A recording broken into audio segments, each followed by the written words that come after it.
back.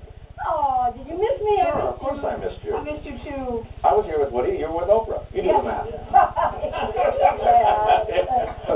yes, I was. I got back last night. Left at 2:30 and got home at 5:30, so it's fine. What was so cool is that we got an email, as you know, before it aired out here to find out that you had already done great. Right. And then we all ran home and watched it and confirmed what the email said. You were beautiful. You were great. You know. It was definitely a highlight, I have to tell you. That was such a thrilling experience. What? Good, too. She was right. Dr. Reisman, you know what? I feel bad for Dr. Reisman today. This poor woman is going to get, judging from what we've gotten here, which is probably the biggest response we've ever gotten from anything, the Oprah show called this morning to tell somebody, I guess called your office to tell you the response they got was overwhelming. I can only imagine Dr. Reisman with this cream and the book and the thing. You got 6 people in a room now making the cream. That's one. No, I think, because Oprah, she had Dr. Weil on and Judith Reisman before. They both wrote 2 very interesting books that I highly suggest everyone go out and read to help them with this problem. We're going to get into this a little later on, more depth about the trip and everything. After the commercial, we'll get into the whole show. You can talk about every question that was asked and everything you said, and tell us all the stories. Rethink some of your answers. Yeah. Rethink some of my answers. I was thinking, because there's so many things that you think about afterwards that you wanted to say, but you don't. Yeah. But all I have to tell you is that all I have to say, though, to everybody is St. John's wort is the best thing that ever happened. It not only that, I have to tell you, I know now everything there is to know about de-icing a plane. Because we left here on time on Wednesday, and we were supposed to arrive at 7:30. We're outside of Chicago we're outside ready to land. We have to circle for 45 minutes. So we circle, and then we finally land the plane, and then we sit on the runway because there's a huge snowstorm, sat on the runway for 1 hour and 10 minutes because we couldn't go to the gate. So we had a de-ice plane. Me. You were making wait? I was sitting there on the runway, the snow coming down, and I'm sitting there and I'm watching them de-ice planes. And it was like, so I could do it now. That's how long, and I was calm, and I was like, isn't that beautiful? Look at the steam. It was like weird, and I said, God. I originally took it to road rage, the St. John's wort, and it's unbelievable. I'm finding all these great cures for everything. Wow. It's great. Sounds like another Oprah appearance. Oh, by the way, I just wanted to mention, just in case we don't have time to do the email, a lot of the St. John's wort make you talk faster. Am I talking too fast? There's so much we have to do. There's so much. Next week, not next week, the following week, we never got to the foods and the herbs that you take that really help you. So the following week, we're going to do a whole week of plant estrogen-based foods, and you'd be surprised what you can eat, what's out there that you can eat that's really delicious and full of natural estrogen for you. I'm telling you. Listen, women out there, you must be excited too, because women will be jumping on you all over the place. I promise you that. Okay? Yeah. Let me read this one then. Okay. With the women jumping thing. Way to go, Cristina. The subject is from Judy Samika from Baton Rouge, Louisiana. Oh, I should go there next week? Monday, Tuesday, Wednesday. Oh, big job for me at the place they call Louisiana. You can have a bunion, or what do you call those things? I'm not going to have a bunion. I may have a beignet. Oh, right. I've had both. I'm going to go for beignet. The bunion, chewy. I'm going for, right, like you have something to say better.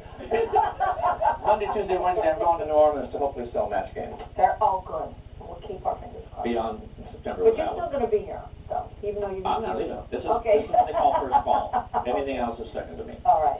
Dear Cristina, I saw you on Oprah yesterday. I thought you did a fantastic job. Caps on fantastic. I don't think there are too many women out there that could feel that comfortable or have the guts to get on national television and talk as frank or frankly as you did. I'd also like to thank your husband, Tony, for being man enough to let you talk about such a private part, no pun intended, I made that up, of your marriage. He must be also, this letter is to reiterate, do not let them cancel you. Yeah, well, thank you for that. But that is a wonderful letter. Just, it echoes the hundreds and hundreds of... No, Tony, you know what? My husband has the attitude, we've been through this, we've worked through it, and he too, is so overwhelmed with it. Oh, my look at my... You called that what is that? What you looking at? Look at the shot of you. What am I doing? I tell you in the summer, put that back up. What? Oh, the summertime makes me hot and lazy. Look at the way I'm You looking. are my man. He is so, he thinks it's a wonderful thing that it is, you're helping a lot of women, and he doesn't mind. He was very proud. He was truly very proud, except he said his son called him and said, Dad, I had no idea you were that horny. So, Well, Tony did come off as a, little stuff up there. There's no doubt about that. he definitely is. We'll get to all of that in the segment coming right up after this, but let's welcome our guests. Shall we to the house? Yes, let's do it. We want to welcome our first guest. She is one of the stars. I love this show. I watch it with my kids. It's so much fun. Sabrina the Teenage Witch. Jenna Lee Green is here. How are you? I'm good. I hate you on that show. You're just a little snot. I'm sorry. You're always stealing Sabrina's everything. Yeah, but it makes it fun. You're very good at it. Thank you. Yeah, it's nice to have you here. You just got off the stage, too, did you not? I did. Yeah, where? I did. I just worked at the Music Theater of Southern California, a wonderful, amazing theater, when we did The Wizard of Oz. That's great. And you've been good friends with my niece, Danielle Dasutti, who's also an actress, and she, I understand you've been friends for a very long time. We have. Any stories about each other? Anything you can share? We were doing teenage summer workshops when we were in high school, Forever. and we used to do crazy things on the weekend. Can you talk about it? Is it a family show? Yeah, it's a family show. Okay. See, that's where she gets it from. Yeah. Okay. Man. Okay, Doug, this is my sister's daughter, so we just talk a lot. We're talking about What did we do? We used to City Walk. When City Walk first opened, we used to go and with a bunch of our friends, mind you, I think just a group of friends. and we used to just go and like we were hired by City Walk to perform for We were like everyone. street performers, and we put our hat out, and people used to throw quarters. It was great. And off anything. I mean, we would go off on anything. And City Walk did not hire you, and you did it anyway? Oh yeah. We were kids. We were like, We'd be singing like show tunes, and we bring our guitars and just make up songs on the I have a spot. tambourine. Traveling band of gypsies. We would do this everywhere though. We would do it in Venice. We used to go to Venice with all our friends too. And we made up songs about Venice. Zuma 11. Oh. How fun. That is We'll so find good. out more about Okay, the show. very good. I guess you'll sing for us later as She's well. going to sing. She's got an incredible voice. Did you hear her sing? Yeah. She is really good. Okay. Also joining us is child safety expert Bob Stuber, who just wrote a book entitled Smart Parents, Sick Kids. Hi, Bobby. We were on the phone actually earlier talking to a child, and so you can show exactly how easy it is to get information from them. Absolutely, it's very, very easy. And one of the reasons is because we're not defining for our kids the things they need to know. You say, don't talk to a stranger, don't give them your phone number, but we are going to have to take that message a little bit deeper than that. Let's show a little clip of what you did this morning to educate everybody. Go ahead and roll it. What are you doing there? Studying. What are you studying? Oh, you're just standing there. How come you're not in school? What grade are you in? Fourth grade. How old's that? How old are you in fourth grade? 9? Huh. You like sports? Yeah. Like what kind? Hockey. Oh, hockey. You have a favorite hockey team? The Blackhawks. Where are they from? Chicago. Really? You got a local team you like? The Kings. I don't know. The Kings? You're not sure, huh? What school do you go to? Edison. Edison. Where's that? I never heard of it. It's in Burbank. Oh, it's in Burbank? Yeah. On what street? Chestnut. Chestnut. I guess I never heard of that one. Do you walk or take the bus? Walk. Oh, really? You walk? How far away is it from your house? I got like one street. One street? You're lucky, man. You live right by the school. How long you been going there? Ever since kindergarten. No kidding. What street? It's Chestnut. I think I know where that. What street is your? What is your street? 1031. 1030 North. I'll be darned. That's pretty close to the school, isn't it? I mean, a That's very scary. dangerous conversation unfolding on how you brought this kid along and he revealed just about everything. So you, if you were the type of bad person that you're not. Yeah, right. That's what they do. They're not going to ask you, right up front, where do you live or your phone number, but by a series of questions. And they do this on the internet as well. Yeah. I find out what school you go to, what part of town you're in. I can ask you what time zone you're in. I can pinpoint where you live. It took about 3 minutes in this case and got the address. Wow. And that's what these people are going to do. And that's why we have to define more for our kids, Right. so they can be more careful. It is frightening. Well, we'll get into that so you can learn how to protect yourselves. So that won't happen to you or your kids. Yeah. Okay, I have all sorts of kids, but I have a 5 and a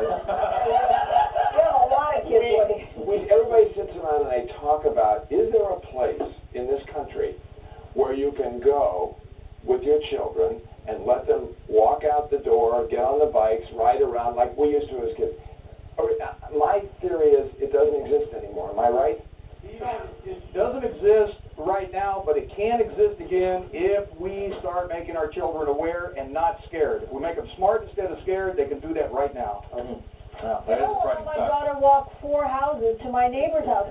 Tony says, you know, you're crazy. You got to let them go. You got to give them a little room. And I said, you know what?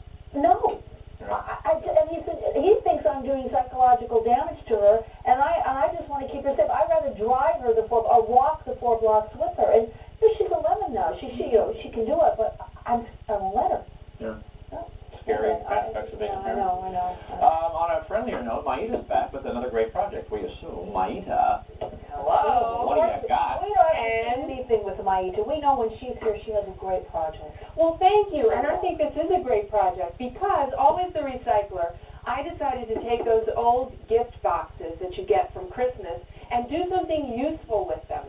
And we created these beautiful little baskets, which are extremely easy to use. Lovely. I mean, easy to make, easy to use as well, and you can make them with your children, and I'm going to show you how later on. Right.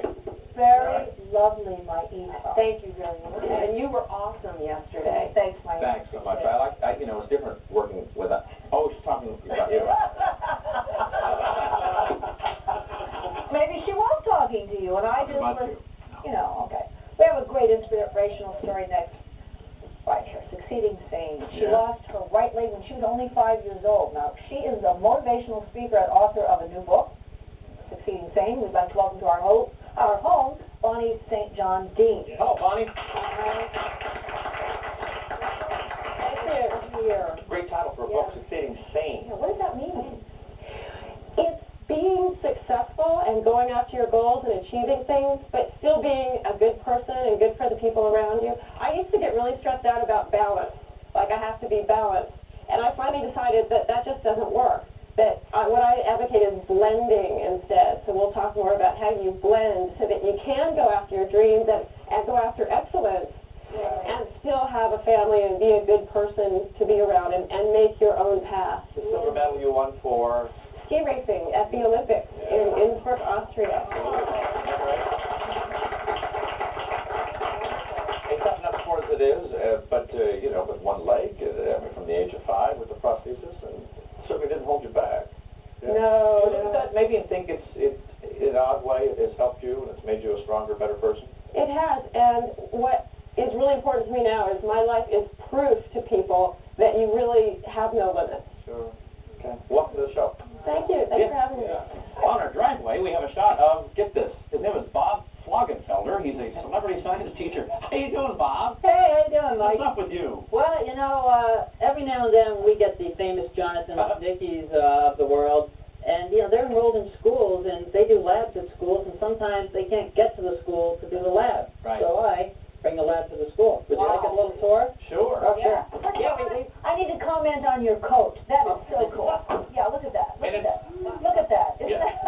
The 60s were good to you. Yeah. This is looks like a little mobile ambulance is what it looks like. Yeah, it used to be an ambulance, and we turned it into a science lab that we can take right on the set and do our science experiments right with the kids. Come on in, check it out. It's really kind of fun here. We were just working on some chemical reactions and things in here.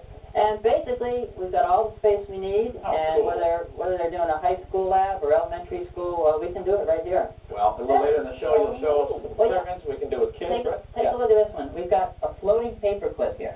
Okay. It's just floating in the air. It's just right there on a string, and it's not magic. It's science. We're going to show you how to do it. How does that happen? Your kids will think you're so cool. They really will. So we'll do all that and a couple other shocking demonstrations all later. Can you float Mikey on a paperclip? We'll give it a try. Mike. That's the kind of teacher you learn from. You get excited about what he's doing, and you never want to graduate. You just want to stay in his class. Yeah. Yeah. Welcome to the show. Well, thank you. Good to be here. Okay, and he has to come in to try some of this. Look at this cheesecake today. We're making strawberry cheesecake.